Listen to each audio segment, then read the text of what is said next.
నమస్కారం సార్. నమస్కారం అండి. సార్, ఆర్ఆర్‌బీ, ఎన్‌టీపీసీ ఎగ్జామ్స్ అయితే మార్చి 16 నుంచి స్టార్ట్ అవ్వబోతున్నాయి.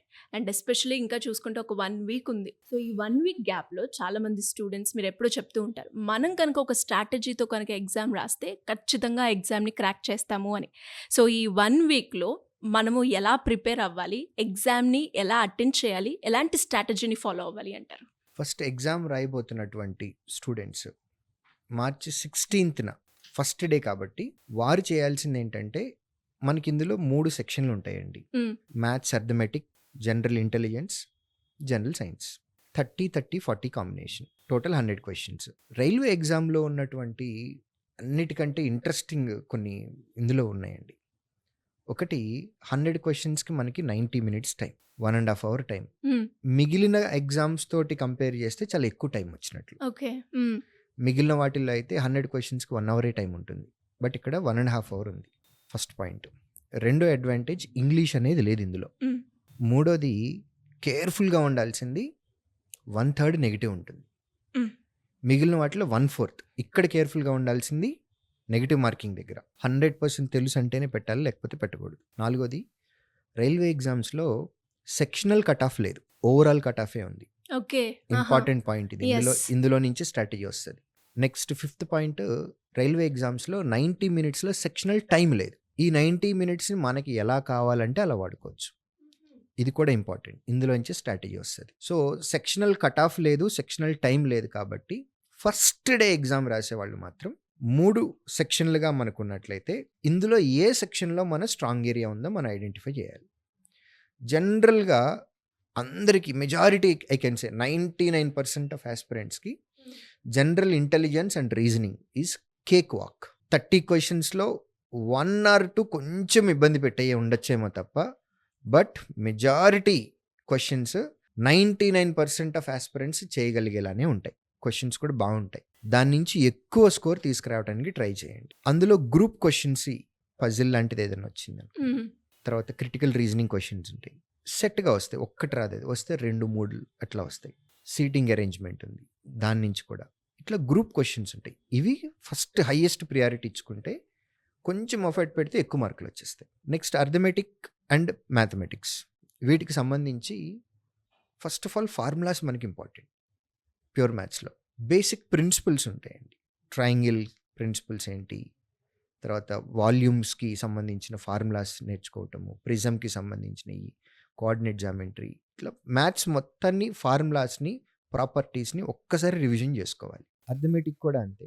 ఒక్కసారి ఫార్ములాస్ అన్నీ రివిజన్ చేసుకొని వీక్ ఏరియా ఎక్కడైతే ఉందో దాన్ని టచ్ చేయకుండా ఉంటే బెటర్. వాల్యూమ్స్ నుంచి వచ్చే క్వశ్చన్స్ నాకు రావు, నేను తప్పులు చేస్తున్నాను అని అనుకుంటే ఫైనల్ ఎగ్జామ్కి వెళ్ళినప్పుడు వాల్యూమ్ నుంచి క్వశ్చన్ వస్తే హోల్డ్ చేయండి, దాన్ని ట్రై చేయద్దు. టైం మిగిలితే లాస్ట్లో చేద్దాం. ప్రాబబిలిటీ నుంచి క్వశ్చన్ వచ్చింది, ఎప్పుడు నేను తప్పు చేస్తున్నాను, ప్రాబబిలిటీ నుంచి క్వశ్చన్ వస్తే హోల్డ్ చేయండి. చదవను కూడా చదవదు, ఆపేద్దాం. గుర్తుపెట్టుకుంటే మార్క్ ఫర్ రివ్యూ చేసుకుంటే తర్వాత వచ్చి మనం చేసుకోవచ్చు టైం మిగిలితే. సో ఇట్లా మనకి తెలిసిన క్వశ్చన్స్ని ఫస్ట్ అటెంప్ట్లో చేసుకోవాలి. నెక్స్ట్ జిఎస్ అనేది ఒక అంతులేని ప్రపంచం. అందులోనే 40 క్వశ్చన్స్ వస్తున్నాయి. ఎక్కువ సార్లు ట్రై చేయొద్దు. 100% ఆన్సర్ కరెక్ట్ అనిపిస్తేనే పెట్టాలి, లేదంటే పెట్టకూడదు. జిఎస్లో ఫస్ట్ క్వశ్చన్ ఒకసారి ఆన్సర్ చేసి 10 నిమిషాల తర్వాత మళ్ళీ అదే క్వశ్చన్ దగ్గరికి వస్తే ఆన్సర్ మారిపోతుంది. ఇంగ్లీష్లో కూడా అంతే.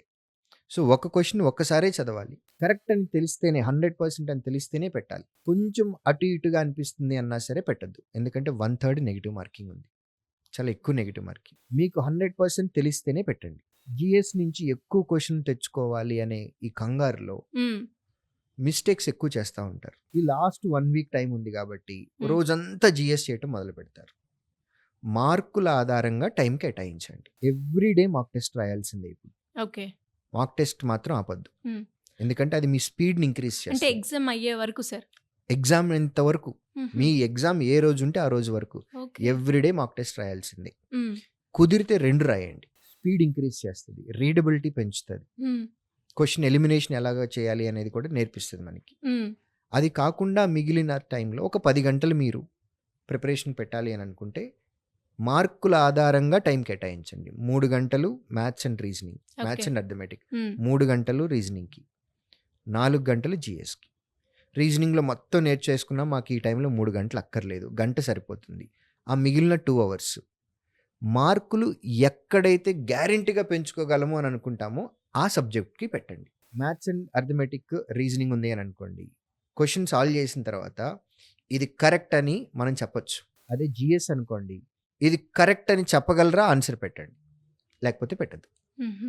పోనీ నేను ఇదిగో ఈ బుక్, ఈ చాప్టర్ చదివితే హిస్టరీ నుంచి గ్యారంటీ ఒక క్వెషన్ వస్తది అని అనిపిస్తుందా? చదవండి. లేదంటే ఆ టైంని వేరే దాని మీద స్పెండ్ చేయండి. కాంపౌండ్ ఇంట్రెస్ట్ గ్యారంటీ క్వెషన్ ఉంటుంది. కాంపౌండ్ ఇంట్రెస్ట్ చేయండి. లాస్ట్ 7 డేస్‌లో మాత్రం టైం వేస్ట్ చేసుకోవద్దు. ఎవ్రీడే మాక్ ఎగ్జామ్ రాయాలి. ఇంతకు ముందు చదివిన సబ్జెక్ట్స్ అన్నిటిని ఒకసారి రివిజన్ చేసుకోవాలి. హ్మ్. ఆ రివిజన్ చేసుకునేటప్పుడు మార్కుల ఆధారంగానే మనం రివిజన్ చేయాలి. ఓకే. హ్మ్. కొత్తగా ఇప్పుడు ఏది నేర్చుకోవడానికి ట్రై చేయొద్దు. ఆల్రెడీ నేర్చుకున్న దాన్ని ఫైన్ ట్యూన్ చేసి రివిజన్‌కి చేసుకోవటమే. Practice and revision. Practice and revision. Mock టెస్ట్‌లు రాయాలి ప్రాక్టీస్ కోసం. సబ్జెక్ట్ రివిజన్ చేయాలి. ఈ 7 డేస్ ఇదే పని చేయాలి. మార్చ్ 17థ్ నుంచి ఎగ్జామ్ రాసేవాళ్ళు. హ్మ్. 16థ్‌న జరుగుతున్న టెస్ట్‌లు ఆఫ్‌కోర్స్ క్వెషన్ పేపర్ బయటికి రాదు. ఓకే. హ్మ్. బట్ ఆల్రెడీ మనకున్నటువంటి సోషల్ మీడియాలో కొన్ని సోర్సెస్‌లో క్వెషన్స్ వస్తున్నాయి. కానీ అఫీషియల్‌గా రైల్వే బోర్డ్ నుంచి మనకి ఒక స్ట్రిక్ట్ ఇన్‌స్ట్రక్షన్ కూడా ఉంది. ఎవరు కూడా ఆన్‌లైన్‌లో కంటెంట్ పెట్టకూడదు. పెడితే గనుక they will be sent behind the bars అని. ఒకవేళ ఎవరన్నా మీకు తెలిసిన ఫ్రెండ్ ముందు రోజు ఎగ్జామ్ రాసొస్తే గనుక వాళ్ళ దగ్గర ఫీడ్‌బ్యాక్ తీసుకో. క్వెషన్స్ ఎట్లా వస్తున్నాయి? ట్రెండ్ ఎలా ఉంది? హ్మ్. అని వాళ్ళ దగ్గర ఒక డీటెయిల్డ్ డిస్కషన్ ఒక 1-2 అవర్స్ పెడితే వాళ్ళిచ్చిన ఇన్పుట్‌ని బట్టి మార్చ్ 17థ్‌ని మీరేదన్నా కరెక్షన్స్ చేయాలి అని అనుకుంటే చేసుకోవచ్చు. బట్ ఫస్ట్ డే వాళ్ళకి మాత్రం ఛాన్స్ లేదు. ఫస్ట్ డే రాసిన వాళ్ళ ఫ్రెండ్స్ ఎవరైనా మనకు తెలిసిన వాళ్ళు ఉంటే వాళ్ళతోటి మాట్లాడి క్వెషన్స్ ఎలాంటివి వస్తున్నాయో చూసుకొని దాన్ని తగ్గట్లుగా మనం మన టైంని ప్రిపేర్ చేసుకోవడానికి, మన ప్రిపరేషన్‌లో ఏమైనా చేంజెస్ చేసుకోవడానికి వాడుకోవచ్చు. Super sir. చాలా కీ పాయింట్స్ అయితే చెప్పారు ఎగ్జామ్ రాయబోయే వాళ్ళకి. అండ్ ఎస్పెషల్లీ శ్రీధర్ సీసీలో మనకి ఎగ్జామ్ ఉంది ఇంకొక 15 డేస్ అంటే కొన్ని స్పెషల్ క్లాసెస్ అయితే కండక్ట్ చేస్తూ ఉంటారు. వాటి ఉపయోగం ఏంటి సార్? ఎలా ఒక స్టూడెంట్‌కి బెనిఫిట్ అవుతది? లాస్ట్ మినిట్‌లో ప్రాపర్ రివిజన్ అనేది చాలా ఇంపార్టెంట్ అండి. హ్మ్. స్టూడెంట్ వాళ్ళ టైంని వాళ్ళకి వదిలిపెట్టేస్తే కేవలం ఓన్లీ జీఎస్ఏ చదువుకుంటూ స్పెండ్ చేసేస్తారు టైం అంతా. హ్మ్. ఇది ఇట్లాంటి టైంలో అది కరెక్ట్ కాదు. ఓకే. సో స్టూడెంట్ మా దగ్గర ఉన్నట్లయితే గనక మేము ఏ రివిజన్ అయితే చేయించాలో ఎగ్జామ్‌కి ఉపయోగపడే రివిజన్, ఆ రివిజన్ మా దగ్గర చేయిస్తాం. అట్‌లీస్ట్ మా దగ్గరికి వచ్చే వాళ్ళని మేము రైట్ వేలో పుష్ చేస్తూ ఉంటాం. కాబట్టి ఎగ్జామ్‌కి ముందు మేము స్పెషల్ సెషన్స్ అనేది పెట్టి ప్రాపర్ రివిజన్ చేయిస్తాం. True sir. మీరన్నట్టుగానే అంటే ఎలా చదవాలి, ఎప్పుడు చదవాలి, ఎంత చదవాలి అన్నది స్టూడెంట్‌కి చాలా తక్కువగా ఉంటుంది. దీనికి సంబంధించి అవేర్‌నెస్ కావచ్చు.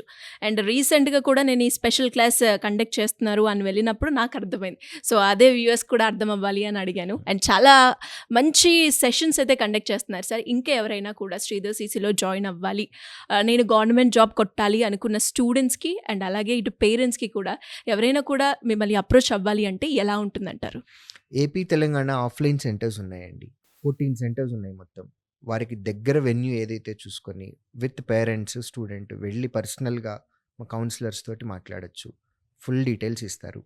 లేదు అంటే స్క్రీన్ పైన కనపడుతున్న నంబర్‌కి కాల్ చేసి మమ్మల్ని అప్రోచ్ అవ్వచ్చు. డెఫినెట్‌గా sir. Thank you. Thank you so much. Thank you.